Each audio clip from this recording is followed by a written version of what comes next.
tardes, buenos días, ¿cómo estáis? Es un placer estar aquí con vosotros. ¿Qué tal? Enrique, Javier, ¿Qué tal, Antonio? ¿Cómo Hola estás? Antonio, ¿cómo estás? bien, muy bien, un placer. Oye, lo que vamos a hacer es, vamos a esperar, ¿no? A que un par de minutos a que se vaya conectando la gente. Venga, perfecto. Javier, la próxima, estás en Barcelona, ¿no? Sí, estoy por aquí en Barcelona, sufriendo de calor. ¿Cómo están ustedes? Sí, también. De hecho, mira, estamos en la sede de Google, aquí en un podcast que nos han invitado y no hay aire acondicionado. Estamos muy agradecidos de la invitación, pero la próxima vez vamos a pedir un aire acondicionado o un ventilador un poco más Un potente. Pero ventilador. sí, en Madrid Pues, mucho calor. y te puedes quitar la corbata, no te preocupes. No, esto nunca. Muy Eso nunca bien, muy pasa. bien. Ya me he acostumbrado. Pues eso, la próxima prometido, ¿eh, Javier? Lo hacemos en persona en Madrid o en Barcelona. Por supuesto que sea así. Bueno, pues ¿os parece que empecemos? Bueno, yo me presento, soy Antonio Martínez, soy el director comercial en Cepo y bueno, estoy muy bien acompañado por Javier Díaz, director general de Atresec, y Enrique Holgado, mi jefe o uno de mis jefes y director de operaciones de Cepo. Bienvenidos. Muchas gracias. Y nada, muchas gracias por estar aquí. Me gustaría hacer una presentación un poco de Cepo, ¿no? En un minuto, para quien no nos conozca. Nosotros en Cepo lo que hacemos es simulaciones éticas de phishing con inteligencia artificial, smishing, phishing, formaciones y también desarrollando la parte de detección en tiempo real. Y Javier, me gustaría que tú compartieras qué hacéis en Atresec. Pues primero agradecerles por este espacio, por invitarme. La verdad es interesante construir ese ecosistema y compartir ideas con esa empresa que han creado, que para mí es chapo, la verdad, están haciendo algo súper interesante. Y como para comentarte un poco de lo que es A3Sec, nosotros, el origen fue el desarrollo de un sistema de correlación de eventos. Siempre hemos estado conectados con la telemetría de ciberseguridad y a partir de entender esos datos, de extraerlos de su origen, transformarlos y construir inteligencia, pues se construyó ese SIEM que la mayoría de las personas de ciberseguridad lo conocen, que al principio se llamó SIM y después se convirtió en Alien Ball. Y venimos de ese origen. Cuando escindimos y creamos Grupo A3C con mis socios, nos enfocamos en la operación de ciberseguridad. Lo que más nos define es asumimos los procesos operativos de la ciberseguridad de nuestros clientes, utilizando tanto tecnología de punta que utilice esa cibertelemetría y la transformemos en inteligencia, eh, que utilicemos unos procesos avanzados, hiperautomatizados y que tengamos gente que esté muy enfocada en desarrollar una serie de habilidades para hacer la operación tanto estratégica como muy eficiente dentro de las organizaciones. Es un poco lo que hacemos en la actualidad. Ujú. Muy bien, gracias Javier. Yo conozco, comentábamos antes, ¿no? Que conozco a gente del equipo como Mónica. Lo que no sé, ¿cuándo fundasteis? ¿Hace cuántos años que está Tresec? Desde el 2012 iniciamos la operación aquí en España, y rápidamente en el 2013 eh, creamos A3Sec México, iniciamos las oficinas en Estados Unidos, después iniciamos operaciones en Colombia y la última operación que creamos fue la de Ecuador. Y a partir de esas operaciones, donde tenemos diferentes centros de operación de seguridad que soportan a nuestros clientes, pues estamos dando servicios en más de 36 países y en la actualidad el número de clientes que tenemos o que han desarrollado algún proyecto con O3C es más o menos unos 420. Ujú. Muy bien, enhorabuena, grandes números. Nosotros estamos ahí también en ese camino, en Estados Unidos, Latinoamérica, en Europa. Y bueno, ¿tú quieres añadir algo, Enrique? Nada, nada por nuestra parte. Vale, perfecto.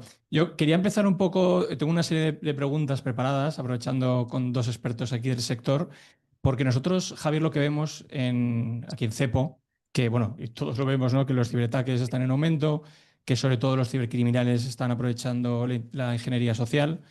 Y me gustaría preguntar a Enrique, ¿qué crees que es los motivos por los que es tan efectivo? Mira, yo creo que la ingeniería social funciona también porque no va contra la tecnología, sino contra las personas. Y todos, incluso los más formados, podemos caer si el mensaje llega en el momento justo, con el tono adecuado y bajo la presión emocional correcta. Además, hoy con la inteligencia artificial los atacantes pueden generar mensajes hiperrealistas, personalizados y que imiten perfectamente la forma de comunicarse dentro de una organización. Eso hace que el error humano se convierta en la principal puerta de entrada a cualquier organización. Desde CEPO estamos viendo especialmente, yo creo que tres tendencias muy claras, ¿no? El phishing multicanal. Ya no hablamos solo de correos, los ataques llegan a través de SMS, a través de WhatsApp, redes sociales o incluso llamadas. Y muchas veces combinan varios canales para reforzar el engaño, ¿no? Te mando un SMS y a los 5 minutos o a la hora te mando un correo. Luego todo el auge de la inteligencia artificial. Detectamos mensajes generados por inteligencia artificial que imitan el estilo de un jefe, un compañero. Incluso hemos visto audios clonados con la voz de un directivo pidiendo una acción urgente. Hacer eso hoy es súper sencillo. Mm. Y luego el tema de los ataques dirigidos, ¿no? Cada vez se apunta más a personas concretas, con roles críticos o accesos privilegiados. Por eso en CEPO analizamos el riesgo individual y adaptamos las simulaciones y las formaciones a cada uno de los perfiles. Mm. Yo creo que la combinación de tecnología avanzada y manipulación emocional hace que la conciencia y el entrenamiento sean, bueno, pues sean cada vez más importantes. Totalmente. Yo tengo la suerte de hablar con muchos CISOs, ¿no? Y hoy, incluso esta mañana, pues hablaba con una CISO y comentaba cómo reciben, ¿no? Pues desde los CEOs, llamadas a través de phishing, tanto de IA, muy realistas, ¿no? Entonces, y bueno, y un caso personal, si me permitís que voy a contar, estaba yo hace un par de semanas con un amigo hablando por teléfono, 10 de la noche, cenando, mirando un tema en ordenador con él y me llegó un mensaje de una multa de la DGT y fui directo a entrar en ese link. Y ya no solamente lo concienciados que estamos, ¿no? Sino el momento en el que ese mensaje nos llega, que puede ser que estemos pues, bajos de defensas, que nos confiamos, que podemos estar haciendo otras cosas. Entonces yo creo que es el estar un poco, antes de darle a un link, ¿no? Pues estar un poco pendientes de, oye, ¿por qué? ¿Qué es lo que me ha llegado? Y vamos a estar atentos, ¿no? Y un poco, Javier, siguiendo con este tema, con tu experiencia en temas de ciberamenazas, eh, ¿cómo crees que aprovechan los cibercriminales y qué evolución estás viendo tanto en España como en LATAM? Vale, yo creo que hay varios elementos. El primero que se estaba planteando es la confianza. El ser humano es confiable y se enfoca en la confianza por naturaleza. Hay un concepto en ciberseguridad que no me gusta el nombre que le pusieron, pero creo que en la profundidad hay muchos elementos que son importantes para la toma de decisiones de los modelos de seguridad, que es el de confianza cero. La verdad es que no podemos tener confianza cero nunca, ¿sí? Los negocios y nosotros como seres humanos, la confianza es importante, pero el gran problema es que somos excesivamente confiados en ciertas cosas, ¿vale? Ahorita una de las grandes preocupaciones es que la gente con la inteligencia artificial generativa confía absolutamente en lo que le diga, sea cualquier cosa, una alucinación impresionante, pero estamos confiando mucho en ese análisis que están haciendo ese tipo de algoritmos de inteligencia. Entonces, si tú logras transformar la respuesta, pues puedes abusar de esa confianza que se está construyendo. Hay otro elemento que es la urgencia. La urgencia también es algo que nos afecta y que caemos fácilmente en esas técnicas y tácticas que desarrollan los actores de amenaza. Las rutinas repetitivas, el reuso de contraseñas es algo que es real, ¿vale? Entonces, ¿qué es lo que está sucediendo? A partir de ese entendimiento de cuáles son como las debilidades del ser humano, los atacantes lo entienden supremamente bien y construyen esas amenazas avanzadas utilizando los accesos iniciales enfocados en ese tipo de temas, en acceder a un link, en descargar o ejecutar algún tipo de archivo que termine ejecutando algún comando en el sistema, llevándote a un portal que parece ser que es el original, pero realmente está modificado. Y a partir de eso, pues obtienen algún tipo de valor. Cuando estuve con el rol de CISO en el sector financiero, nosotros dijimos algo que yo creo que funcionó muy bien y fue decir, oiga, dejemos de sufrir tanto con el tema de las contraseñas. Eso es algo que el usuario las va a entregar. Entonces, más bien, repensemos un poco la forma de construir la ciberseguridad y desarrollar nuestros modelos de control, entendiendo que eso puede pasar, ¿vale? Y funcionó. Y al final de cuentas empezaron a salir un montón de controles, por ejemplo, el chip and PIN que se implementó en las tarjetas de crédito funcionó mucho para rápidamente resolver algún fraude de tarjetas, ¿sí? Y es que era claro que si se había clonado, teníamos que soportar como sistema financiero ese tipo de transacciones. Antes del chip and PIN, había una transacción fraudulenta y el usuario tenía que demostrar que no había hecho él la transacción. Era terrible, pero eso es una realidad. O sea, el usuario fácilmente puede caer y tenemos que entender que los modelos de control se tienen que construir basado en eso, ¿vale? En que pueden caer fácilmente en este tipo de técnicas y tácticas.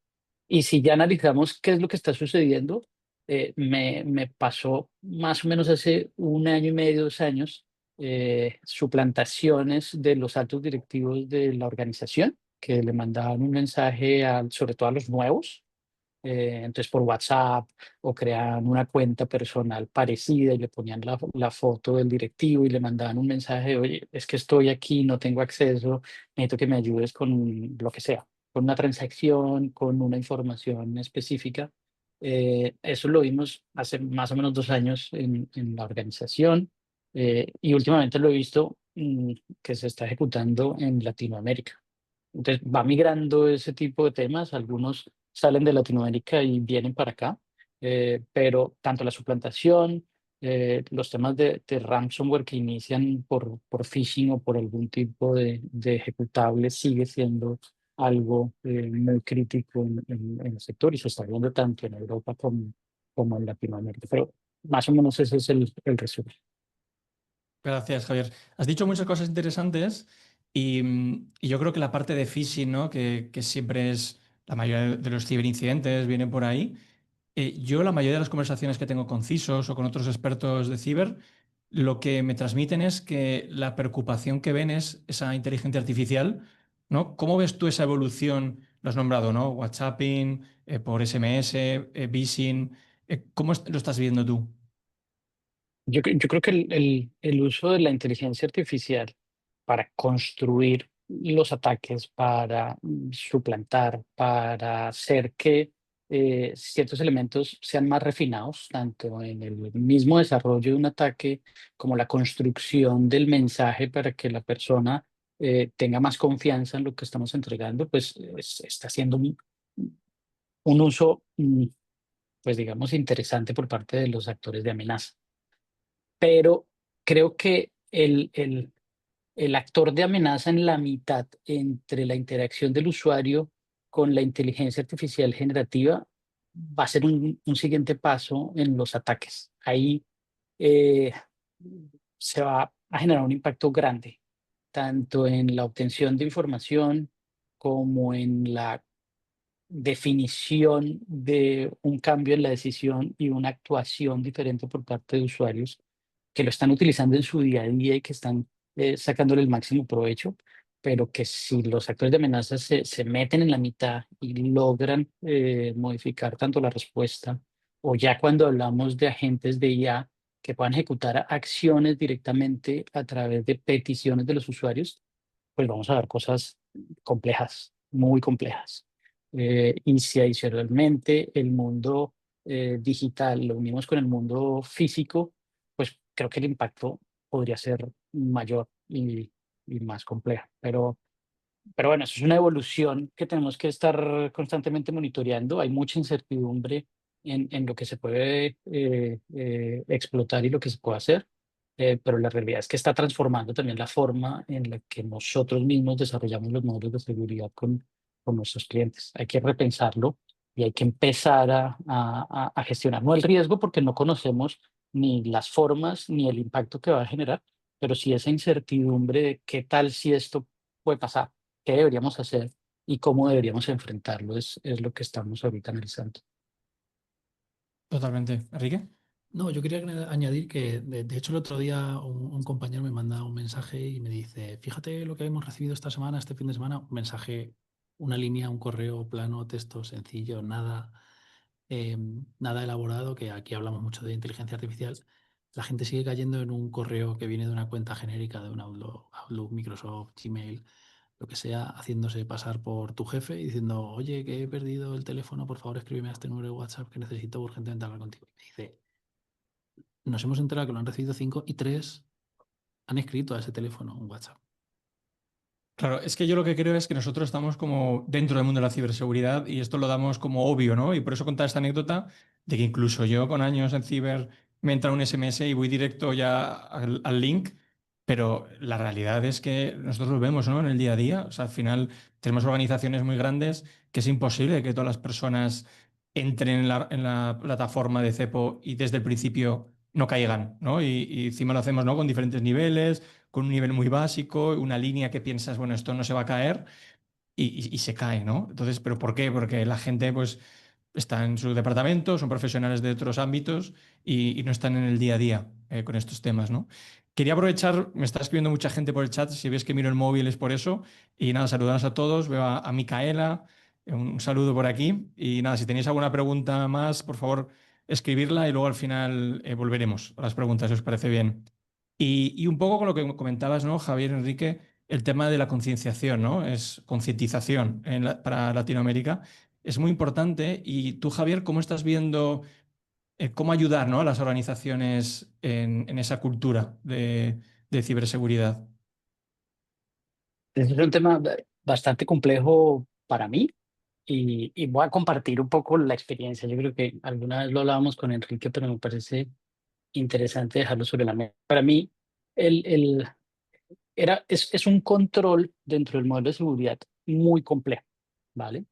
Y cuando tú eres el responsable del modelo de seguridad y tienes auditorías y tienes un montón de temas donde te presionan es que tienes que educar, tienes que sensibilizar a tus colaboradores, hasta tus clientes, y empiezas a analizar que los programas y las formas como lo implementamos, y esto te digo, que yo fui CISO hace unos 12 años aproximadamente, no eran tan efectivos, ¿vale? ¿Qué medía yo? Medía un cambio en el comportamiento, ¿vale? Y lo que es importante de la construcción de estos programas no es la transmisión de un conocimiento, sino es que la gente cambie su forma de interactuar con los sistemas y con las herramientas tecnológicas.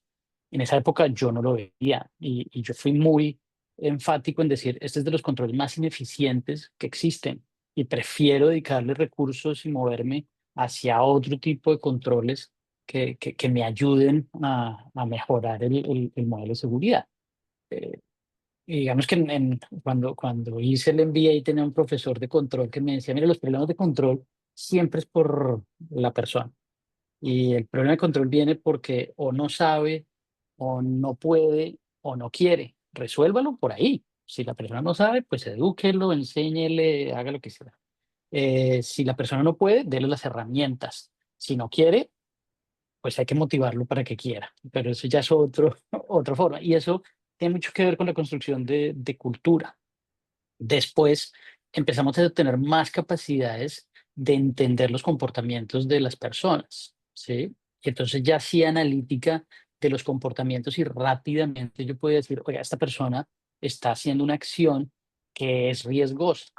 Ahí enfoquémonos en cambiar ese comportamiento. Entonces nos inventamos el modelo lo llamamos ciudadanía digital en esa época, y era más o menos como la licencia en Europa, que es por puntos, y entonces le íbamos quitando puntos, era toda una gamificación que nos inventamos, pero ahí logramos entender que el cambio de comportamiento era el foco del programa de sensibilización.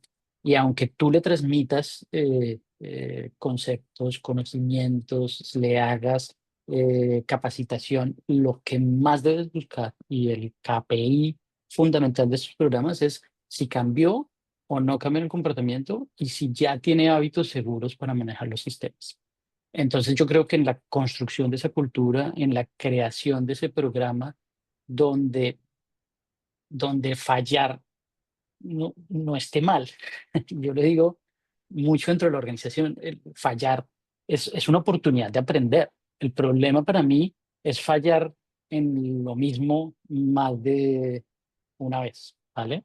Si cometes el mismo error, ahí sí hay algo que no está funcionando.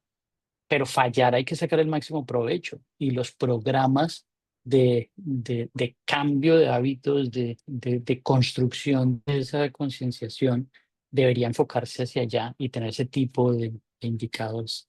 Entonces, así es como lo veo. Yo creo que los programas hay que construirlos más con esa visión de transformar los hábitos y que tanto la capacitación como la medición de esa forma como se comporta el usuario tengamos indicadores para ver cómo va evolucionando el modelo. Totalmente, Javier. Hablas como si tuviéramos muchos años, ¿eh? Tenemos ya, está pasando muchos años que tenemos aquí, que trabajamos los tres en Ciber. Y a mí me gustaría saber, Enrique, al final, lo que tú decías, ¿no? Esas métricas, ¿no? El tener una foto de hoy y cómo va evolucionando la compañía y luego además esas simulaciones, ¿no? Que están viviendo simulaciones reales, al final son reales y ver cómo que el empleado, pues bueno, si falla no pasa nada, pero lo que tú dices, ¿no? El mandar, como hacemos nosotros, una píldora muy breve para que aprendan. ¿Qué estás viendo tú, ¿no? Tú, Enrique, que te sientas con tantas empresas tan relevantes, ¿cómo ves esto? ¿Esto es lo más relevante para ellos? Eh, Bueno, o sea, yo creo que Javier tiene toda la razón, ¿no? Al final la cultura digital y la concienciación es algo que no se puede imponer. O sea, hay que integrarla en el día a día de las organizaciones, hay que trabajar con los diferentes departamentos. Nosotros, por ejemplo, trabajamos con diferentes departamentos en las organizaciones y a cada uno de ellos pues, le damos el valor que este tipo de simulaciones y formaciones les puede aportar.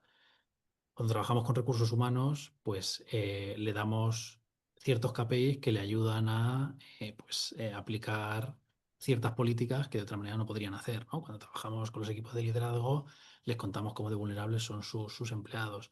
Cuando trabajamos con los equipos de tecnología, pues le contamos cómo dispuestos están sus activos, ¿no? En base a cómo se comportan sus empleados con las simulaciones y las formaciones.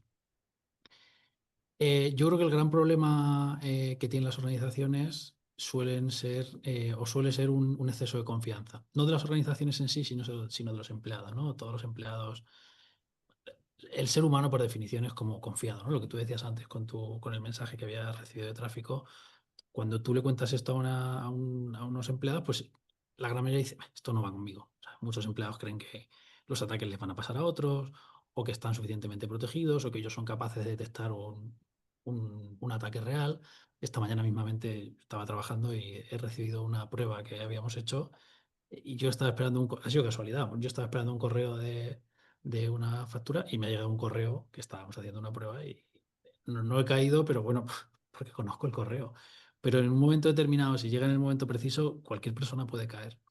Y es un poco lo que vemos, ¿no? Entonces, nosotros lo que hacemos es utilizamos un enfoque más personalizado, más realista, simulamos ataques, pues lo que te contaba esta mañana, ¿no? Que podrían ocurrir de verdad en su día a día. A lo mejor, pues tú, que eres una persona que, como decías antes, ¿no? De ventas, pues a lo mejor nunca vas a estar utilizando herramientas de desarrollo.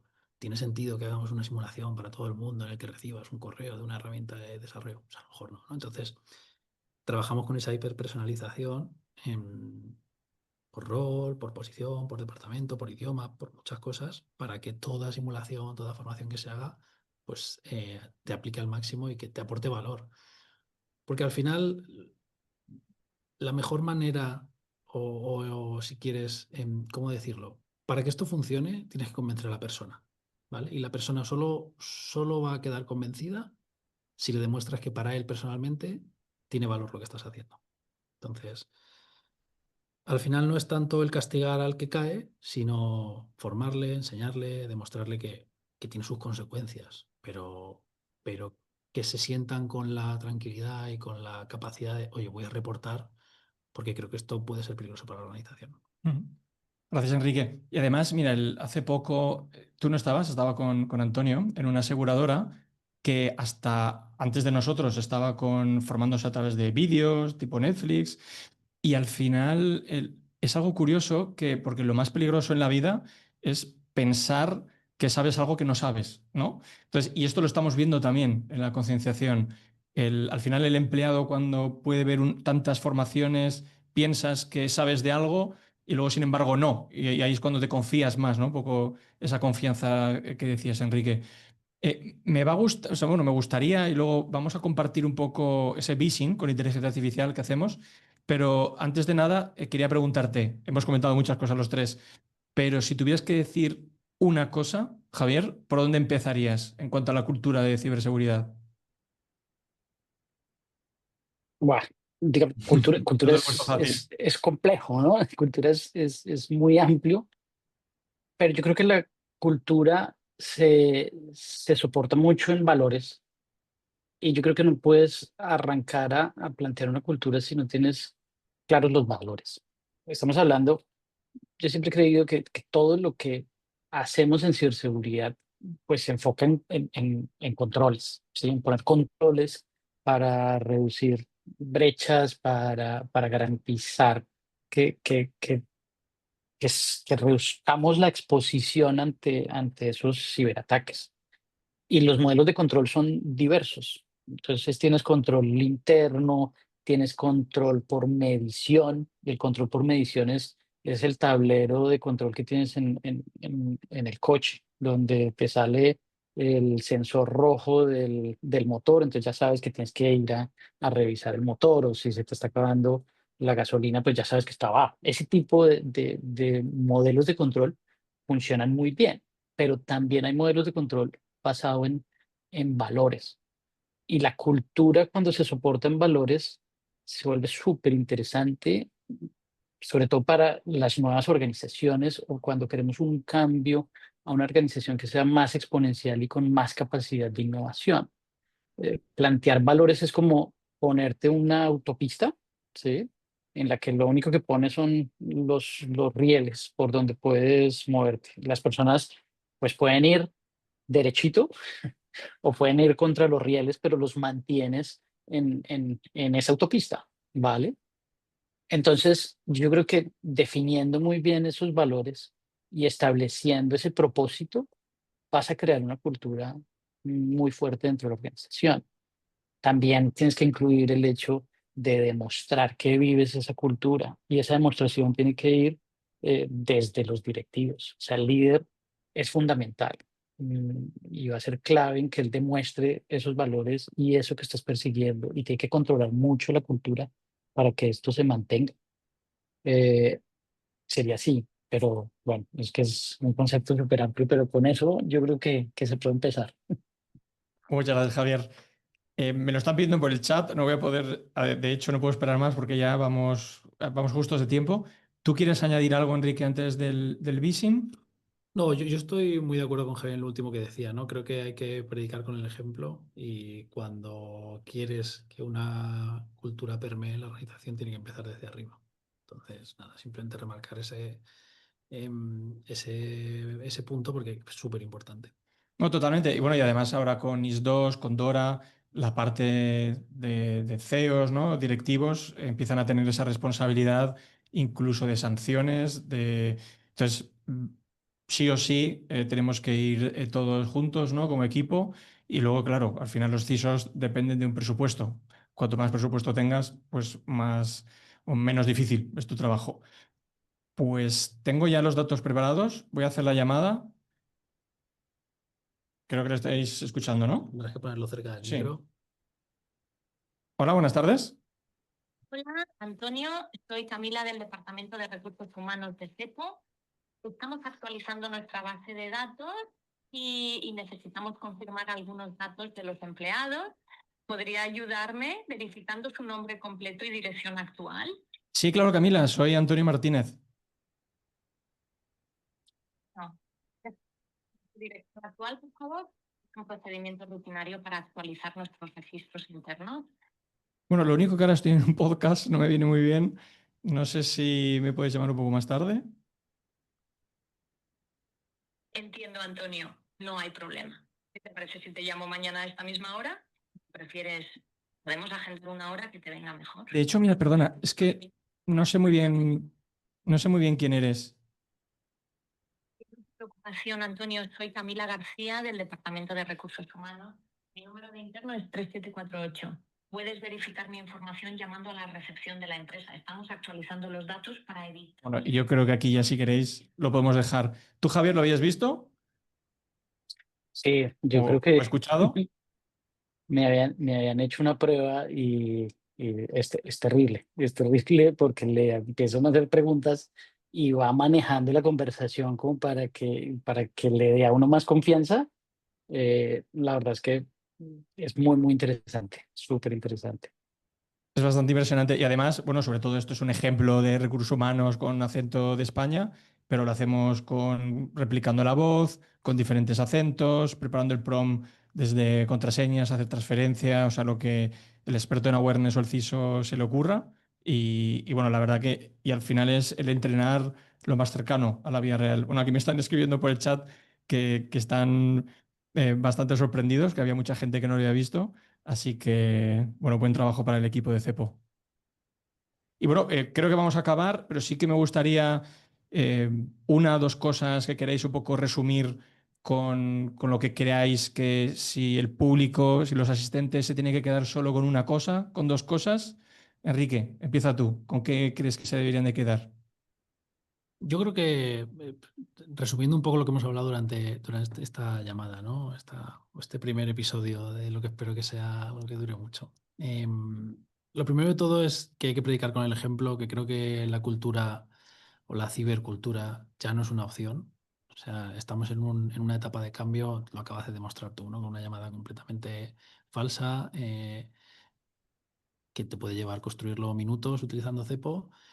Mm, Estoy seguro que gran parte una organización tradicional caería hoy en día porque no te vas a poner a buscar quién es esta persona, te está pidiendo algo que tiene sentido, te da datos de la misma. Entonces, creo que es súper importante entender que ya la concienciación no es una opción, que hay que hacerla y que hay que predicar con el ejemplo.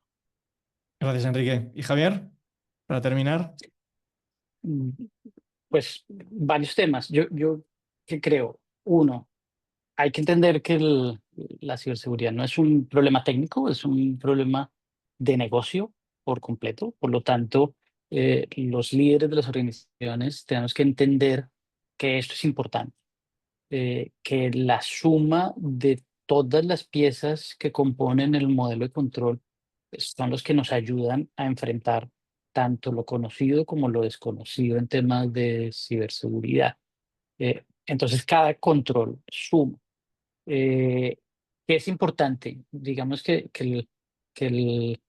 las personas son las que interactúan y son las que intercambian a través de sus acciones y transforman ese conocimiento o esa información, esos datos que estamos protegiendo los responsables de ciberseguridad.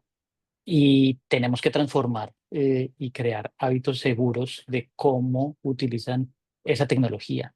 Entonces, si el concepto del programa de conciencia de nuestros colaboradores, empleados, se enfoca en eso, en transformar los hábitos a hábitos seguros, interacciones seguras con los sistemas, vamos a tener un modelo bien estructurado y realmente va a funcionar todo el sistema del modelo de control de seguridad.